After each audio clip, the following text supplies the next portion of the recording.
panggapmet because of course amo tayo men apo nga ti peso lawag ket isupay di migrant desk office iti City of Lawag.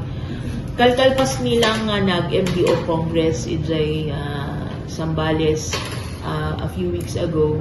Ket naisuro kada kami di adu-adu nga programa nga mapastrengthen ti migrant workers tayo. Nakagasgasat ti Ilocos Norte apo kasi ito'y ti pakaangayan na di OFW Family Day, which will be held on December 13 ijay Centennial Arena apo.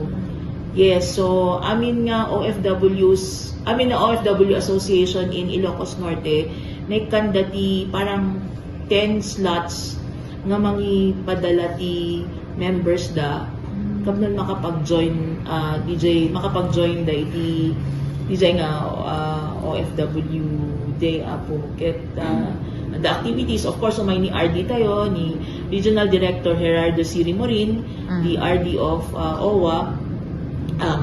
I think that inimbitaran da pay apo ni attend tayo nga ni Congressman ti First District ni Congressman Ferdinand Alexander Sandro A. Marcos of course, and inayabanda pay apo ni Apo Governor tayo ken ni Apo Mayor Tilawag to grace the occasion kasi so that agdet mang 30 messages apo.